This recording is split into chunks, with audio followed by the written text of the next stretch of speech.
Welcome to Class Act Coaching, a podcast for teachers and instructional coaches.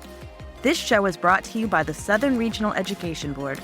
At SREB, we believe every one of you deserves a coach. Whether you're inspiring students or guiding teachers, let our school improvement team be your coach this week. Hello and welcome back. I am Ashley Shaw. I am the host, and joining me this week is my special guest co-host, Jason Adair. Jason, welcome. Thank you for doing this with me this week. Oh, thank you so much for having me. I'm looking forward to it. Well, Daniel is out this week on the road going into schools, and he said, I'm the perfect person to be your co-host this week, and he recommended you, so I know that I am in great hands. Thank you so much. I'm so glad that Dan puts his trust in me. Well, so the way we do this, I'm sure you know, is we start out, I'm going to give you my issue, and then I'm hoping you'll be able to recommend a coach for me. So I have an issue that I'm pretty sure all the teachers out there listening also have struggled with at some point. And that is, sometimes I have students that do great on the assignments. And then for my class, it's an English class. So they get into it and they do an essay. And I'm like, oh, wait, I thought they had it because all those lead up things they were doing so great on, they're getting A, and yet they don't have it. Or they get an A in my class and they go on to the next class or the state assessment or whatever it may be. And it's like, oh, wait, they got an A in my class. How come they're struggling in the classes above mine? So I would like some advice on how to deal with that, how to make sure my students aren't just getting an A in my class, but in all the things they have to do after that. So maybe like that, their knowledge is transferring to something else. They're not just stuck on, they're good at the individual tasks, but they can't transfer it to the big idea, whether it's inside your class or outside of your class. Is that what you're saying? Yes. Transfer is the perfect word for what I'm looking for. I need to be able to not just teach them for the day, but teach them to be able to use that in the future and transfer it to other knowledge. That's a perfect way of putting that. Do you have anybody that can help with that?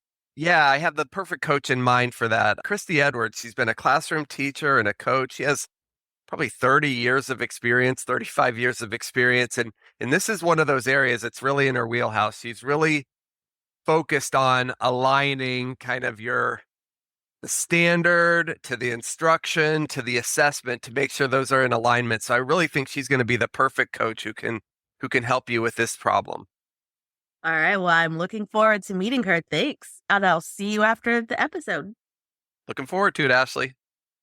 Hi, Christi. How are you? I'm great. How are you, Ashley? I am doing great. I just got back from our break, so I am rested and relaxed and ready to go. How about you? Same thing. I'm really ready to go. I've got a full calendar, and I'm looking forward to supporting teachers and coaches throughout this next month.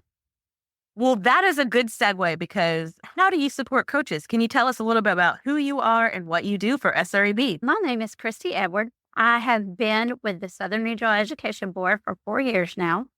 I actually was a high school classroom teacher for 25 years at the same high school that I attended. I taught also at night at UNC Charlotte. I taught both statistics, and also taught middle school math in-service teachers prepare to their methods classes, how they would teach, and specifically geometry. That was the focus, geometry and statistics. And then in my 25th year, I was asked to become a district instructional coach. We did not have secondary at that time. And so I was pulled from the classroom based on my performance in my realm of Algebra 1 all the way to AP Calculus, AP Stats. I'd taught it all. And so that was the choice there for me, and being a part of the community too as well, a new K-12. And so that's how I got into coaching. And I also came to know SREB because they were actually supporting my district back in the days of NDC and LDC. And so I was honored to be asked to be a representative on our video for the powerful math practices.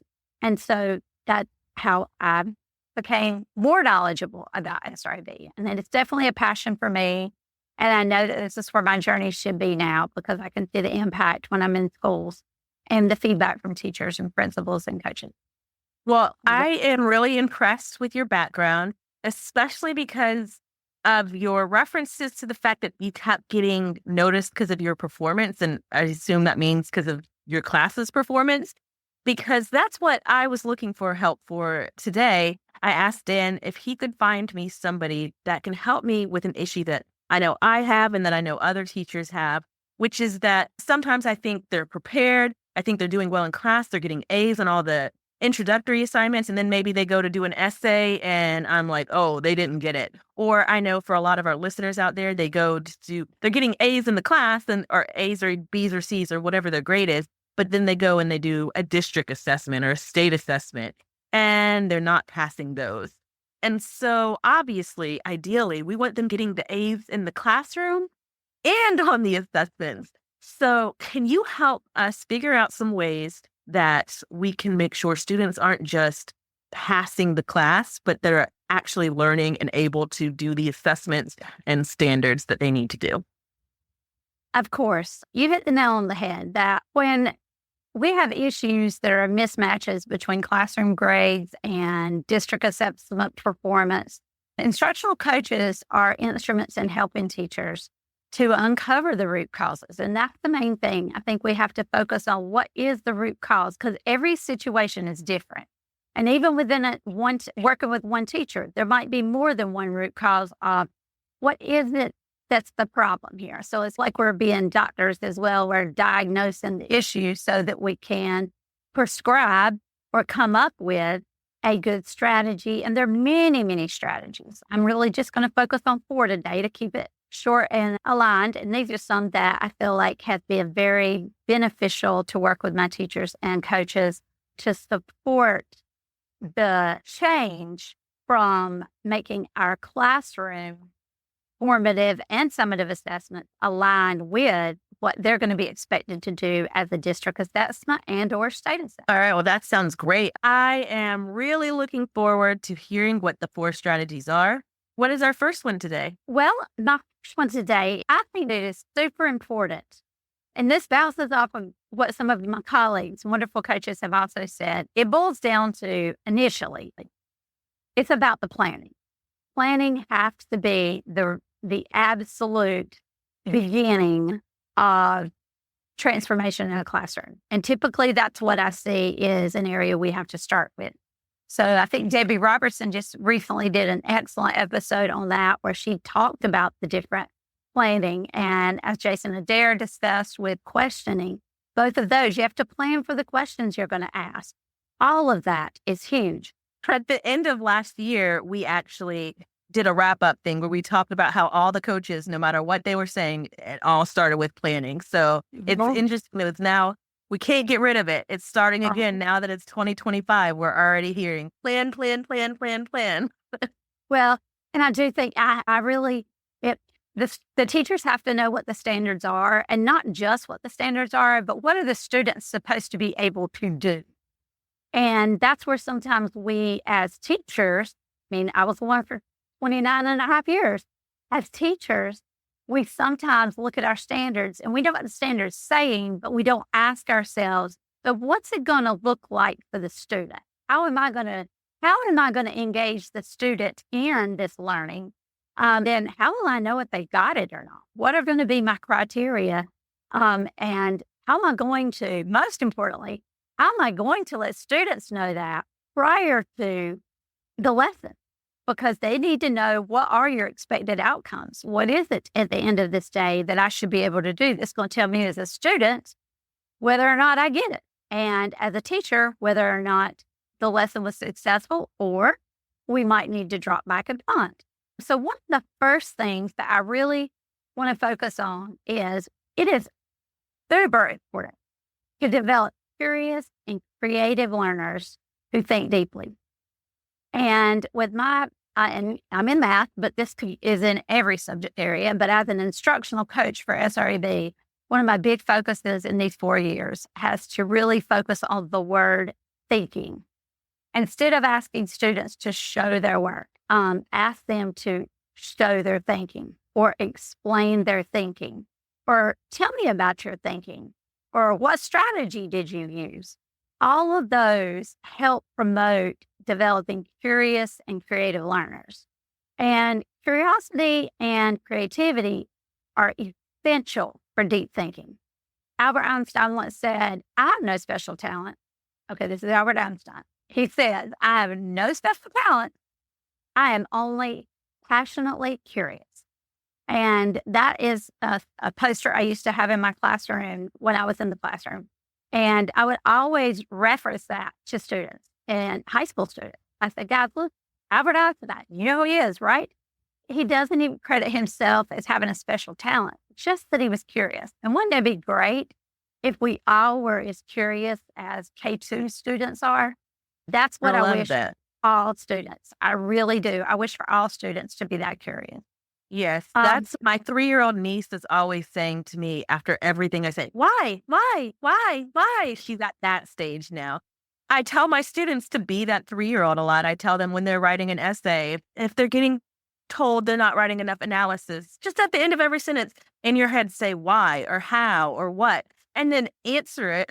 And then that's going to mhm, fill in the analysis section of your essay. So I really like that. Yes, be curious, be a 3-year-old. exactly. And Joe Bowler, who I admire very much, said that the importance of curiosity in learning math is that the research found that when students are given problems to solve, I really want you to think about this. When we give students problems to solve, and they did not know the methods to solve them, but they were given the opportunity to explore the problems, they became curious and their brains were primed to learn new methods. So that when the teachers taught the methods, students paid greater attention to them and were more motivated. So, for example, as Joe Bowler was saying, we want our students to have time to have a productive struggle. And so if I walk into class and I tell them, today we're going to be determining what type of quadrilaterals we have given specific criteria. And so if we're given blah, blah, blah, then it is going to be a rectangle. And if we are given these characteristics specifically, it's going to be this. And so there's no curiosity or creativity or opportunity for thinking there. I'm giving them a direct, if you're given this, then it's that.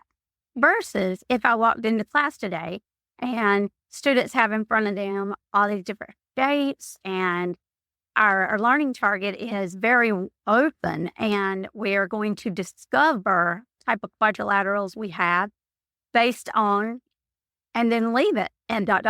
And then, in other words, I'm leaving it wide open to the students that we're going to be looking potentially at angles, with side lengths, diagonals, etc.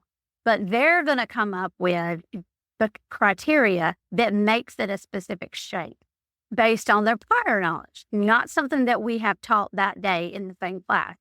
The curiosity and that productive struggle, that is going to lead to them being able to be problem solvers.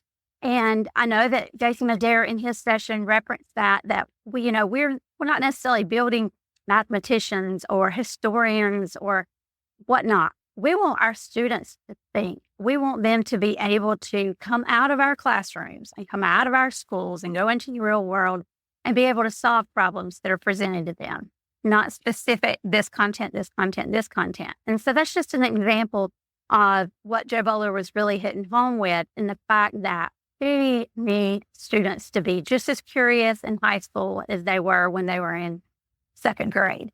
And so that's really the big focus area of that first part. I like that a lot. And I can see it being useful because I do see sometimes with students that take things so literally. They go to the assessment and they say, oh, we didn't do this exact problem on the assessment. And that's why, oh, yeah, they passed the class, but they don't pass the assessment because the assessment questions weren't exactly the same. And I can see how this teaching them to be problem solvers and critical thinkers, then they say, oh, this problem is different than one I've ever seen, but it's similar. And that's obviously very useful. Up a great point, because when I know that, and I'm guilty of this when I first started teaching, I would give a study guide that was very identical almost to the test in my classroom. And so the students would complete this study guide and they would study it and they would go home. And then the next day they came in and test version A or test version B was almost identical to the study guide. So I wasn't promoting at that time thinking. I was promoting the fact that they could replicate what they had done the day before. Whereas we're really working to build students' conceptual understanding so that they can approach a problem they never seen before, but they've got this toolbox that they can pull these skills and these attributes from and be able to put it together succinctly and solve that problem. That's our target. And that's what I feel like happening when we look at why are our students doing well in our class on a daily basis. Their grades are A's, B's, and C's. However, I only have 45% of my students proficient on our district assessment. And that's because we're just not providing enough opportunities for the students to be curious, creative thinkers. I see that going from grade to grade too. I think that I know I have students that maybe write an essay in my class and they don't get the grade they expected. And they'll come to me, oh, well, I've always written like this and I got A's. And it's like, well, you're in a higher level class now. You shouldn't be writing exactly like you wrote in the last class, even though you got an A. Like you should be improving and growing and changing and thinking about new problems. And that sometimes I see students that think I did it this way. And so therefore that's how I always have to do it. Right. That it's got to be just like, and that's just the thing. We want them to find their own way through the problem, whatever the task or the problem is. And then to be able to share that thinking is so powerful. So when we can cultivate curiosity through like inquiry-based learning, it's going to help our students to engage with any type material at a deeper level. And it's going to prepare them for that rigorous assessment that they're going to face. And so that's our focus area 1 in a nutshell. Fred, that sounds great. And I am excited to hear what 2 can be when 1 was so great. Oh, good. Well, I hope not to disappoint. But all 4 of these connect together, as you will see, and they don't have to be in this specific order, obviously. But our focus area 2 is we need to actively engage our students in instructional tasks. And what I mean by that is, what does actively engage mean? Active engagement is the cornerstone of effective learning, ensuring that students are fully involved in meaningful tasks that build skills and knowledge needed for assessment. And there's some key words there. When I say meaningful task, what does that mean to you? If I say meaningful task, Take that to mean I want to know why I'm doing this task and how it's relating to me, not just my teacher told me to do it. Excellent. Another practice that we believe in here at SRB is that if the content of our instruction, if the task or the activity that they are doing that day isn't relevant to them, then they're typically not going to retain that information. And they're certainly not going to be able to retain it and apply it in other situations, which is what we want when we're building creative thinkers. We want them to be able to take that knowledge and apply it in any setting without having to look identical. So they have to be actively engaged. The importance of engagement is underscored by John Hattie's research on visible learning, which identifies engagement as a high impact strategy with an effect size of 0.62, which is really high if you are familiar with visible learning. Hattie notes that students learn best when they're actively involved in the learning process and believe the work they are doing is purposeful. And so earlier we stated meaningful. I want to attach to that now the term purposeful.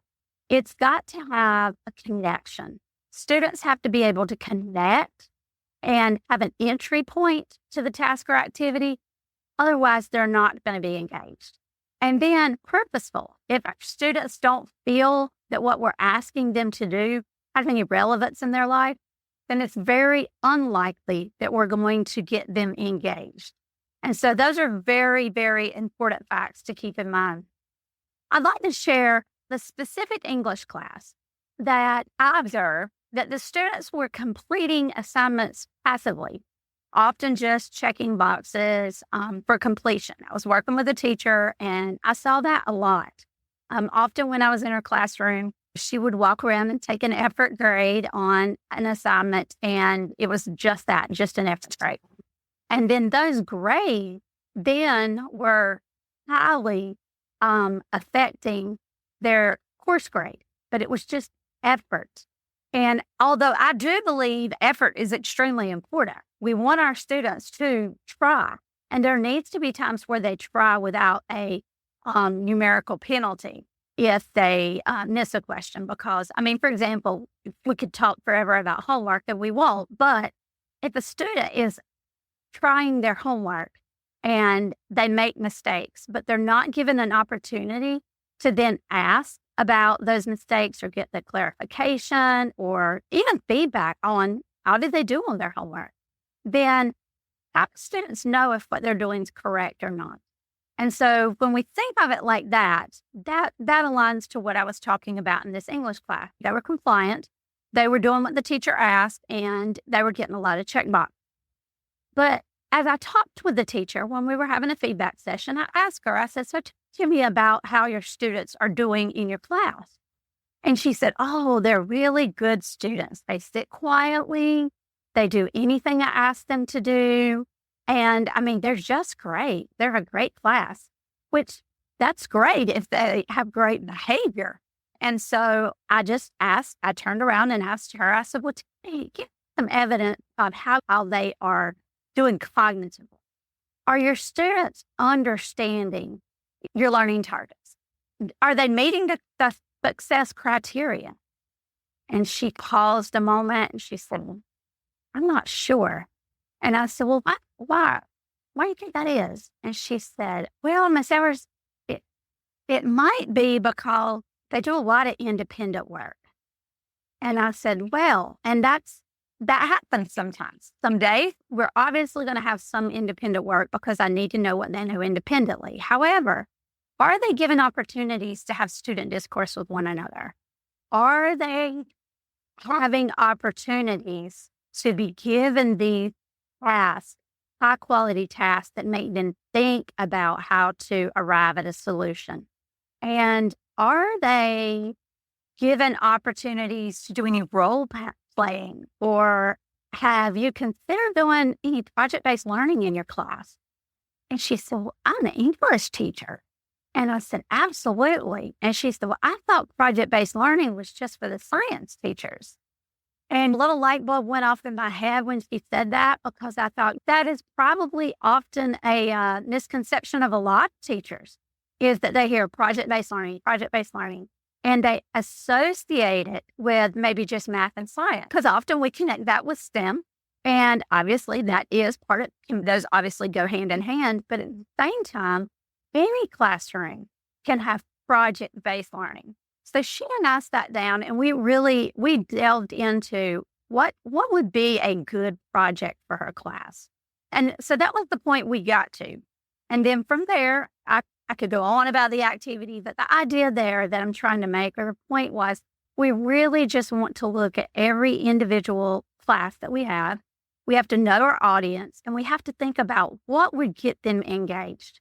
Because if they're not engaged in instructional tasks that have them thinking at a very high level, then they're not going to be prepared when they get to an assessment that has questions that are asking them to think in a way that they have never been asked to do before.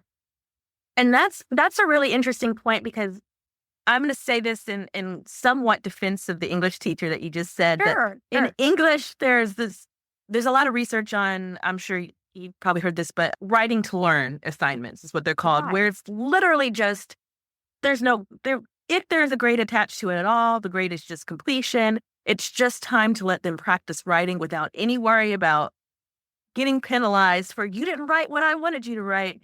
But I think what you said was an interesting point, is I see that English teacher doing that. That's something that we should, as English teachers, at least in all my training has said to do, but that it's important to connect it to what you're saying. It can't just be, all these assignments where they're just getting 100s because they did it and they did it and they did it. And then they get to the assessment and it's like, well, I got 100s on everything. I thought I was doing it correct, and they're getting all these points. It has to be a mix. Yes, there needs to be those writing to learn, but there needs to be the other things that get them thinking and get them realizing what their mistakes are, and connecting with other students and doing the projects and all of that, so that when they get to the assessment, they aren't shocked by the the fact that they got a grade they weren't expecting. Because I know when I first started teaching, that happened to me with a student who I probably focused too much on writing to learn assignments at the time and not enough of the assessments. And so we got to the end of the semester and she was like, well, how did I on the final get a C in this class? Because I had A's all along. And I was like, oh, well, those were just, you did them. So they were to help your grade. You got all these A's. And she was like, but then I didn't know to do it on the final, how to fix those things, because I thought I was doing it correct all semester long. And I learned from that. And I see that with what you're saying is that, yes, have those right to learn activities, but also have the assessments and the critical thinking and the discussions and the projects that help build the skills as well. Well, and actually your connection there is extremely, extremely valuable. And I hope that all listeners here hear what you're saying, that it has to be a balance. You said that word balance and mixture. It does. And as a instructional leader in your classroom, which as a teacher, that's what you are. You are the instructional leader in the classroom. It's our responsibility as leaders in any role to look at the end. What is the end in mind? And that backwards design planning on thinking about where it is that we're going and how we're going to get there has to be a priority. And I know this particular podcast is not on planning, but on Jerry Robertson's planning session, she discussed that. You have to know what the assessment, as a teacher, we have to know what the assessment looks like. What are students going to be asked to do? What do these released items look like? And we have to take time to make ourselves familiar with those. So when we're looking at our standards, and the standard is this, it asks students to be able to da-da-da-da. How can I, in my classroom, create an opportunity for learning for the students, which is going to provide a productive struggle, give them time to think, to plan collaboratively with others, and share their thinking, have conversations, defend their thinking to one another with an end goal in mind. If you're giving them a task and you say you want them to, this problem-based task could be something in English like, I want you to design or create it could be a skit. You might want them, and you can leave it wide open. You could give them different things that they want to create. I believe in doing choice boards, but, giving them options based on what their interests are, knowing your students and knowing what would drive them. But based on whatever standards you're trying to teach, if you have these opportunities for them to do it in a way that connects with them, then they're going to be extremely more likely to retain that information. I did an assignment one time where they had to take a short story from the unit that they did and turn it into something that they were interested in. It could be a TV show or a song or make it a board, whatever they wanted to do. But I had these 3 girls in the class ask if they could do a combined project where they each picked their own story, but they put it together.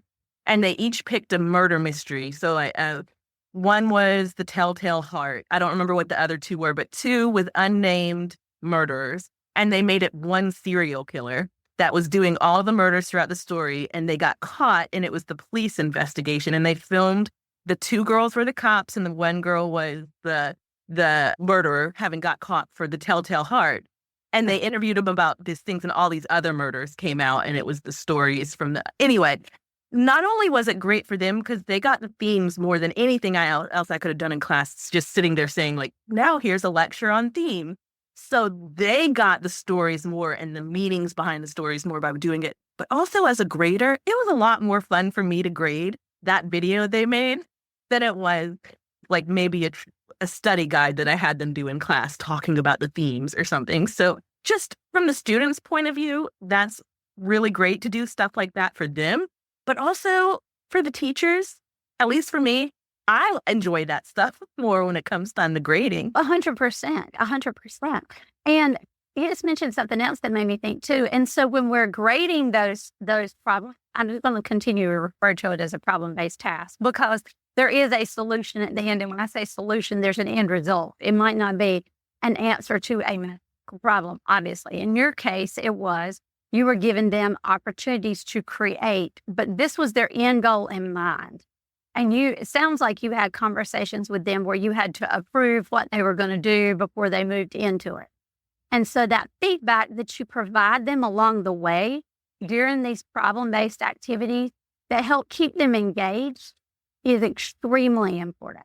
And I think that sometimes the missed opportunity, when we're creating those, if we don't take time to create a rubric or some type of structure that we're going to use to grade it. I know that I've been guilty. I went early on not doing that. And then when it came time, I'm like, oh gosh, how am I going to give points to this? What's the most important part? Da, da, da. So it's very important that we make sure as educators as well, that we give the students some guidance. And this is going to be an open idea project. In fact, you get to decide how you're going to do it. However, here are some guidelines, and I'm going to be grading you on X, Y, Z. And based on how you do on X, Y, Z, each of those you might get up to a maximum of 5 points. And be very intentional and specific. And I just had a conversation last week with a teacher on this. She had given a rubric, and it was a good rubric. It really was. But she handed it out, and this was in middle school. It was in a 7th grade class. She handed out the rubric with the project and spent a lot of time really talking about the project and very little time talking about the rubric. And what happened, and although the students were extremely engaged, some of them didn't get really good grades because she had not explained to them this entire rubric is only worth a maximum of 25 points.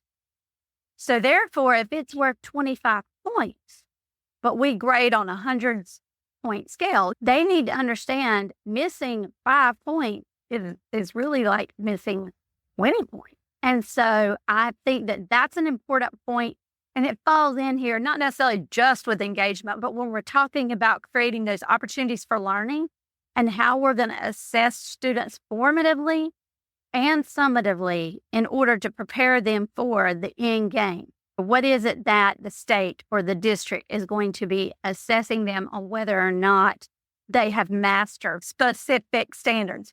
That is where I feel like that's a rich experience for them to reflect. And sometimes I have also had my students to turn in with their project what they think they should make. Like I give them a blank rubric and they grade themselves, because that will focus their attention on, oh, if I was Miss Shaw, how would I give me the full amount of points? And it really makes them reflect. And so I have found that for me personally, that worked well. And I've seen it work well with some other teachers also. So that's the little suggestion there. I sometimes connect the rubric to a peer review so that their peer grades them on the rubric, but I also like giving it as a self-review too. I think that's great. And with the peer review and or the self-review, but if they're doing peer reviews, that's teaching them to have that discourse. Sometimes it might be just written discourse or feedback. It might not be verbal, but that's so important for our students to be able to communicate with one another. So by doing that, Ashley, that's a great strategy, because you are building capacity within them to be comfortable evaluating one another. And then also in retrospect or in the flip side, they're getting comfortable with defending their thinking and saying, oh, but I meant this. Well, before they turn it into you, that's given them the opportunity to maybe make it a little bit more clear so that when you're grading it, you won't have that question. Their peers are helping them, or they're self-reflecting, or if they're working with a partner, either way. Just mainly, I think that it's really important that we just focus on the fact that whether we are talking about solving problems, creating experiences, we need to make sure that we take a minute, a real long minute, to think about and focus on what is it that's important here in order to keep our students engaged in the learning. How are we going to do so? So we've hit on some really good points and some criteria that we might want to use, but providing that feedback as teachers, providing the feedback to move their thinking forward without GPSing, We use that phrase a lot without giving them step by step by step directions of how to do something, no matter the content. Let them explore. And we might have to give them a little bit of guidance along the way. When you're going somewhere, you have to stop and ask for directions, even though you thought you knew, and you lost service and your GPS isn't working anymore. Then what do you do? And so that's how I like to leave it with my students. They get them to a certain point and then say, okay, I like where you're at now. I'm going to move on to another group. And when I come back, I can't wait to see what y'all have done. And just do that. Just walk away. Let them experience that struggle. All right. That was a great episode with Christi, but she had so much more to say that we're going to make this our first two-parter. So you'll hear Christi's next 2 tips next week. But before we go, I do want to talk to Jason about what he took away from the coaching point of view from the first half of this episode. So hi again, Jason. Hey, Ashley. I loved at the very, very beginning of the episode, Christi made a profound statement. She said, and I took it in, and I hope our instructional coaches heard it. She said, instructional coaches are instruments helping teachers to uncover the root causes. And I love that thought. She didn't say instructional coaches are here to tell teachers what the root cause is or what their problem is. We're here to uncover the root causes of what happens. And then she uses an illustration of a doctor, and a doctor is here to diagnose issues. Our job as coaches, and I hope that all of our coaches that are listening to this podcast are thinking about that sentence and letting it kind of ruminate, chewing it around for a little while, because teachers don't want to be told what the problem is. Just like, would that be true of students, Ashley? 100%. I can say it's true for myself as the teacher and as a student. I didn't want to be told. Yeah. So, and even through one of the tips that Christi gave about questioning, through a good coach questions the teacher, and those questions help the teacher uncover the root cause of the issue. We don't want to just tell it to them. Right. Exactly. I agree. So that's my big takeaway for coaches from this particular podcast was that idea at the beginning that we want to help teachers uncover the root causes, not just dictate the root causes to them. That way they take ownership of it. Okay. Well, I think that's great advice. Hopefully it's helpful to all the instructional coaches listening to this. Thank you so much. And I am looking forward to hearing your tips or your insights into Christi's second half that we will listen to next week. Thank you again for being here. Thank you for having me, Ashley. All right. See you next week. See you then. Thank you for listening to this episode of Class Act Coaching, brought to you by the Southern Regional Education Board. SREB is a nonprofit dedicated to improving education from pre-K all the way to PhD and into the workforce. Visit sreb.org for resources on instructional practices, teacher data, career pathways, and more. And don't forget to like, subscribe, and follow us on social media. You can find us on Facebook at SREB-School Improvement and on Twitter/X and Instagram, both at SREB Education. See you next week.